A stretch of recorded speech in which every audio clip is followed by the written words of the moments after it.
Hello friends, हम लोग इस क्लास में पढ़ रहे हैं चार्ल्स डिकेंस के बारे में कुछ स्पेशल पॉइंट्स। आपने देखा है कि हमने विलियम शेक्सपियर सारे जितने भी ऑथर हैं पीजीटी में सब के बारे में काफी उनकी बायोग्राफी और उनके बारे में कुछ इंपॉर्टेंट पॉइंट और इंपॉर्टेंट पॉइंट आपके लिए बहुत इंपॉर्टेंट होने वाले हैं। देखिए ये सारी क्लासें आप देखेंगे, आपको इनमें जो पॉइंट है वो बता रहे हैं। ये पॉइंट आपको कम से कम कई जगह आपको ढूंढने के बाद भी आपको नहीं मिलेंगे ऐसे पॉइंट। तो अगर आप अगर इसे तैयारी करना चाह रहे हैं तो प्लीज़ आप इस क्लास को पूरी देखिए और देखने के बाद आप अपने मन से पूछिएगा कि क्या एक पॉइंट हमारे लिए बहुत इंपॉर्टेंट है कि नहीं है। और हो सकता है इसमें से काफ़ी सारे पॉइंट आपकी जानकारी में ना भी हों। ठीक है, तो चलते हैं अपने इस क्लास की शुरुआत करते हैं। और इसमें जो नेक्स्ट हमारा जो पॉइंट है जो हमारे हमने क्योंकि पिछली क्लास में 3 पॉइंट के बारे में पढ़ चुके हैं, तो अब हम इसमें जो है 11 to 20 पॉइंट 10 पॉइंट हम पढ़ेंगे। तो देखते हैं कि देखिए इनको जो है एक बीमारी थी, चार्ल्स डिकेंस को एक बीमारी थी और उस बीमारी जैसे क्या कहते हैं मिर्गी, जिसके कहते हैं मिर्गी बीमारी होती है जिसे बोलते हैं एपिलेप्सी।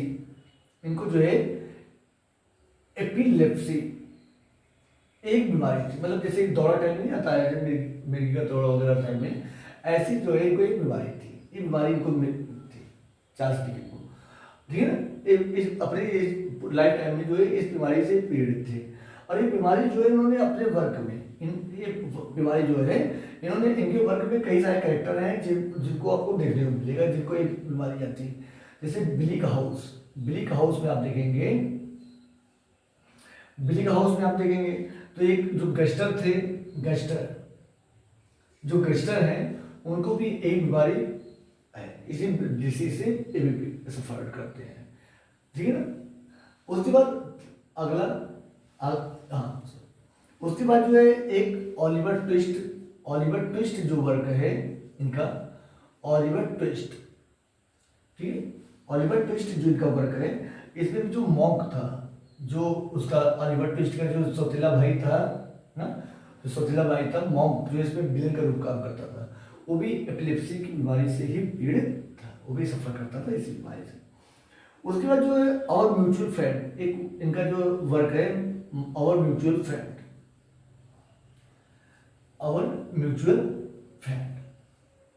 इसमें जो है आवर म्यूचुअल फ्रेंड में जो है ब्रैडली हेडस्टोन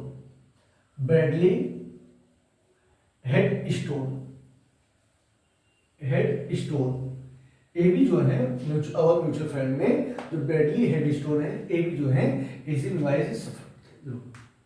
तो मतलब आप देख लीजिए कि चार्ल्स डिकेंस को खुद को एक बीमारी थी और यही बीमारी इन्होंने अपने वर्क में जो है बिलिक हाउस में गैस्टर की जगह ये इसी बीमारी सफर करते हुए, और यही ऑलिवर ट्विस्ट में मॉन्क को दिखाया और ये ब्रैडली हेडस्टोन, ठीक है। तो ये सब लोग जो है आप देख सकते हैं कि मतलब ऐसे लोग जो हैं ये लोग स्पेशली हैं कि जो मतलब वही बीमारी से ये लोग भी सफर करते हैं जो बीमारी चार्ल्स डिकेंस को पर्सनली थी। अगला पॉइंट ये है कि एक जॉन फॉस्टर थे, एक लोग थे जो एक ऑथर थे जॉन फॉस्टर का एक कलेक्शन आया था। जॉन फॉस्टर का एक कलेक्शन था फॉस्टर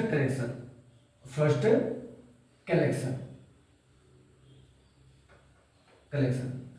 तो कहते हैं कि जॉन फॉस्टर का जो फॉस्टर कलेक्शन था इसको मैन्युस्क्रिप्ट जो है मैन्युस्क्रिप्ट समझ रहे हैं ना, लिखने का काम है, इसको पूरा सेट करने का काम जो है मैन्युस्क्रिप्ट करने का काम जो है चार्ल्स डिकेंस ने किया था, ठीक है। फॉस्टर कलेक्शन को मैन्युस्क्रिप्ट करने का काम भी, मतलब अगर आपसे पूछा जाए तो फॉस्टर कलेक्शन से भी इनका चार्ल्स डिकेंस का संबंध रहा है। इसमें उन्होंने क्या किया था, उन्होंने मैन्युस्क्रिप्टिंग का काम किया था, ठीक है। तो मतलब ये भी आपको ध्यान रखना चाहिए कि जॉन फॉस्टर से इनका संबंध था और किस माध्यम से इनके जो फॉस्टर कलेक्शन था उसके माध्यम से इनका, ठीक है। तो ये भी चीज आपके लिए इंपॉर्टेंट है। उसके बाद हम देख रहे हैं कि उसके बाद देख रहे हैं कि इन्होंने जो है इनके जो है अमेरिका में गए थे। ये अमेरिका 2 बार जो है अपने लाइफ टाइम में 2 बार ही अमेरिका गए थे, ठीक है। और 2 बार अमेरिका गए थे। तो इनका जो अमेरिका में जो पहली बार गए थे तो अमेरिका इनको काफी, इन्होंने अमेरिका के बारे में घर वो किया था कि अमेरिका में इनको काफ़ी कोल्ड रिस्पॉन्स मिला था, वेलकम मिला था। तो नेक्स्ट टाइम ये गए तो काफ़ी अच्छा इनको वहाँ पर हॉट वेलकम हुआ था। और उनकी क्या है कि अमेरिका में इनकी एक लड़की भी की शादी भी हुई थी चार्ल्स डिकेंस की, ठीक है। तो इसलिए जो ये अमेरिका जाते थे तो इसके बाद इन्होंने अमेरिका के जो बारे में लिखा है, अमेरिका के बारे में जो इन्होंने वर्क लिखा है, उस वर्क को अमेरिका के टूर को उसको उन्होंने लिखा है American notes for American notes American notes for general circulation, ठीक है ना। ये वर्क है American notes for general circulation. इसमें भी जो है American notes for general circulation में इस वर्क में इन्होंने जो अपना अमेरिका के टूर था, क्योंकि ये इंग्लिश थे, इंग्लैंड के रहने वाले थे, तो जब अमेरिका जाते अमेरिका के टूर के बारे में उन्होंने इस वर्क में अच्छे से लिखा है, ठीक है। और उसके बाद देख रहे हैं कि अगला पॉइंट ये है कि देखिए इनका जो एक जो क्या कहते हैं वो पानी वाले जो जहाज होते हैं, शिप हैं दो, एक शिप थे ईयरबस और टेरर। ये शिप जो है एक पानी के जहाज जो थे, ये जहाज एक बार जो है पानी में जो कहते हैं गायब हो जाते हैं तो इसमें 128 मेंबर, इन दोनों में 128 मेंबर थे। ये जो है उसमें क्या हो जाते हैं, लापता हो जाते हैं। तो उसको ढूंढवाने में, उसको सर्च करने में भी जो है इन्होंने मतलब हेल्प की थी। और इसमें जो है इनकी 128 मेंबर के साथ जो है एक सर जॉन फ्रैंकलिन, मतलब सर जॉन फ्रैंकलिन भी थे, सर जॉन फ्रैंकलिन, मतलब ये 128 मेंबर में एक लोग थे। सर जॉन फ्रैंकलिन हो सकता है कोई काफ़ी फेमस व्यक्ति रहे हों, सर जॉन फ्रैंकलिन। तो ये 128 लोग थे। ईयरबस और टेरर जो जहाज था, इसमें जो है हो गए थे, लापता हो गए थे पानी में, समुद्र में। तो इन्होंने जो है इनकी मदद से, चार्ल्स डिकेंस की मदद से इनको लोगों को जो है सर्च किया गया था, ठीक है ना। तो मतलब ये भी आपके लिए काफ़ी है कि, ठीक है। ये अगला पॉइंट इसके बारे में ये है कि हाँ, और इसके बारे में इनको जो इन्होंने जो लिखा है, इसके बारे में जो इन्होंने लिखा है, इसको लिखा है इन्होंने द लॉस्ट आर्कटिक वॉयजर्स। ये वर्क है द लास्ट आर्कटिक वॉयजर्स। इसके बारे में इन्होंने इसमें लिखा भी है, ठीक है ना। मतलब ये जो घटना हुई थी, ईयरबस और टेरर जो जहाज थे, जब वो गए थे तो उनको सर्च करने में भी इन्होंने मदद की, जॉन डिकेंस ने। और इसके बारे में जो ये पूरी घटना हुई थी, इसको इन्होंने द लास्ट आर्कटिक वॉयजर्स में इन्होंने लिखा भी है, ठीक है ना। तो ये चीज़ आपके लिए है कि द लास्ट आर्कटिक वॉयजर इन्होंने लिखा है। इसमें कौन थे, सर जॉन फ्रैंकलिन के बारे में बात की गई है। और क्या कौन किसमें थे, ईयरबस और टेरर में थे, इसमें थे। और इसमें जो है इनके साथ जो है 128 लोग थे, ठीक है। अगला पॉइंट 16 नंबर का पॉइंट जो है ये है कि इन्होंने जो है 1850 में इन्होंने जो है हाउस होल्ड वर्ड, हमने बताया था आपको मैगजीन, हाउस होल्ड वर्ड और Christmas tree, house hold word और क्रिसमस ट्री, इनमें जो है इन्होंने क्या कहेंगे एडिटर का काम चालू किया था। एडिटर का काम इन्होंने चालू कर दिया था। 1850 में इन्होंने हाउस होल्ड वर्ड और क्रिसमस ट्री में, इसमें उन्होंने क्या कर दिया था कि एडिटर का काम करना चालू कर दिया था। आगे चलते हैं 17 नंबर का पॉइंट, जो हमारे आगे नेक्स्ट 3 पॉइंट है क्लास के, उसको हम समझते हैं क्या है। अब देखिए इन्होंने जो है एक एंजेला कॉट थी, एंजेला कॉट, मतलब एंजेला कॉट के साथ मिलकर इन्होंने जो है एंजेला कॉट्स, इनकी हेल्प से जो है इन्होंने एक यूरेनिया कॉटेज की शुरुआत की। यूरेनिया कॉटेज मतलब एक आश्रम टाइप में जो है, जैसे एक आश्रम टाइप में होता है, उसकी शुरुआत की थी यूरेनिया कॉटेज की एंजेला कॉट के साथ मिलकर, ठीक है ना। एंजेला कॉट जो है एक सोशल वर्कर थी, तो वो सोशल वर्कर चार्ल्स डिकेंस जो है इनके साथ मिलकर इन्होंने एक यूरेनिया कॉटेज की शुरुआत की। तो इसमें क्या था कि जो समाज में जो ऐसी औरतें थी जो समाज के द्वारा त्यागी गई औरतें थी, मतलब जिनको समाज में कहीं पर सोसाइटी में जगह नहीं मिल रही थी, हाँ, उन औरतों के लिए इन्होंने एक एक इसकी शुरुआत की थी, इंडिया कॉटेज की, ठीक है ना। मतलब जैसे कहते हैं कि नारी होता नहीं है, ठीक है ना, तो औरतों के लिए, तो उसी तरह इन्होंने एक आश्रम के टाइम में इसकी शुरुआत की थी इंडिया कॉटेज में, और किसके साथ की थी, एंजेला कॉट्स के साथ इन्होंने की थी, ठीक।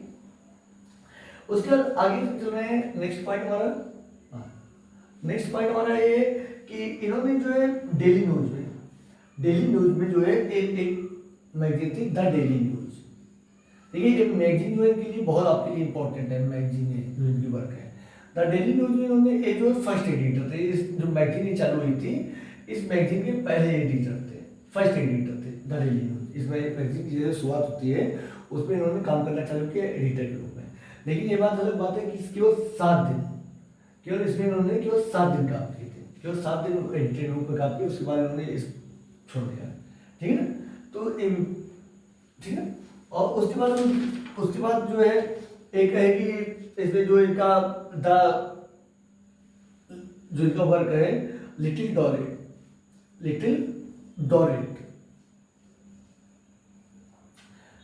जो वर्क है उसमें एक ऑफिस दिखता है, सर्कमलोक्यूशन हाउस, हाँ, ये जो द ऑफिस जो है ऑफिस ऑफ